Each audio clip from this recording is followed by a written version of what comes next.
The career opportunities you could go into as a data analyst could be anything. Like you could work for NASA or you could work for Coca-Cola. Everyone needs their data analysed in order to make decisions for the future. I'm Sam and I work for a company called Erda Energy, which are involved in sustainable large-scale heat pumps for supermarkets and universities. I studied at the University of Hull. It's not one of the most famous ones, but the physics department of that university was really good. It seemed like one of the best choices. So I did astrophysics at university, and then a big part of that was a lot of work to do with figures and values, collating all that information together so you get insights. So it seemed like quite a natural progression to go into data analysis. And I was always interested in being involved in the renewable energy sector, like something that's sustainable. I used to work at Octopus doing the electric vehicles part. So again, there's that renewable sustainability aspect. And then I went into Erda Energy. So what data analyst does? So I get a lot of data in from electrical meter or a temperature sensor. I bring all that information together, make it standardized, and then I put that into reports with insight for the higher ups within the company to then make decisions based off what I've said in the reports.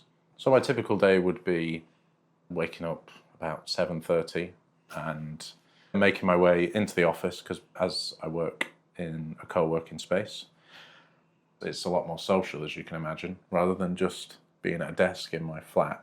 I think I work better in that environment. And I'm quite extroverted as it is, so it's just where I'm most comfortable. Makes you wake up every morning. I would say what interests me is like being able to find out things based off the data that other people can't see. But I would say the purpose of my job goes beyond that, because I'm involved in the fight against climate change. That's a big part of where the motivation comes from, as you actually feel like you're making a difference. So to give you an example, it would be that our system at one of our supermarkets has reduced the carbon emissions by 80%, but it still does the exact same job that it did when it was on like a gas boiler system. So if you can extrapolate that over the world, that's significant savings, which will reduce the climate crisis somewhat and reduce the effects of it on people. That's what motivates me. Data analyst is a quite popular career choice of many people. Why do you think is that?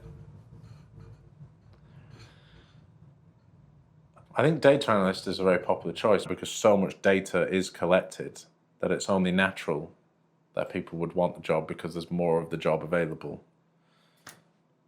It's quite well paid as well. And I think you can go from different degrees into it as well, which is quite nice. So the most applicable degree you would probably think of is like mathematics.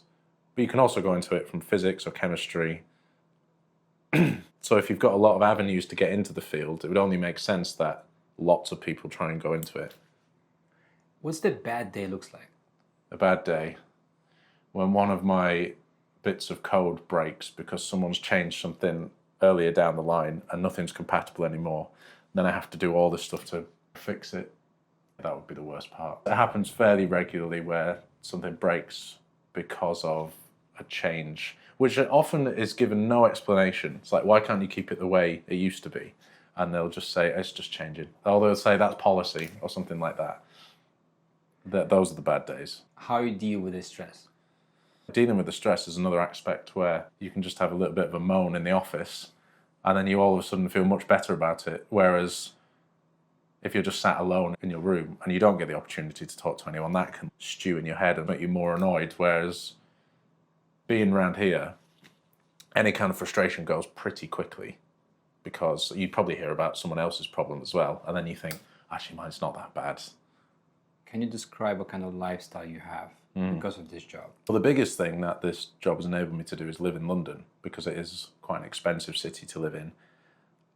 And then on top of that, if you're then doing anything in the city, which you feel that pressure to because there's so much happening, that's also expensive too. That would be the biggest change that this job's given me.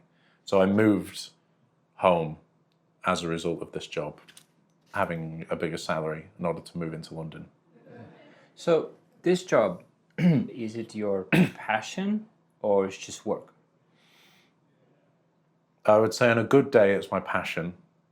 And on a bad day, it's just work. Like, I don't find it soul destroying. But then equally, I don't let it affect, like, my personal life too much. Because I think if you're too passionate about a job, it then starts to affect your life outside of the job too much. And that's a bad side to be on.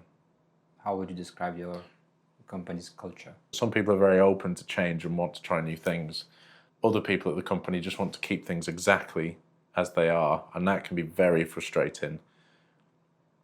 But I think that's in any workplace. Like, you will have those people that are more safe. That means that they don't want to take risks. And I should be more aware of that. How do you deal with that? I think it's made me a lot better at trying to say my argument in a more convincing way. And I think that's a very important skill to learn as I get older. So in a way, it's actually been a good thing, because now I've figured out how to influence people more. You have to convince them like it's their idea as well, and let your ego go a little bit. Be very complimentary of their work and tell them that you like what they've done thus far, but you've had another idea that can go on top of it, and try and make it seem, maybe don't tell them the whole idea at first and let them figure out parts of it as you go along. If they feel like they're involved in some way, they're far more likely to feel invested and then want to help and want to use the idea. For all the new people coming into the data scientist roles, what advice would you give? It's interesting, because actually my brother at the moment is younger than me and wants to go into this kind of field. So I have been thinking about that. But any kind of jump into a career is, I would say, just get that first job however you can.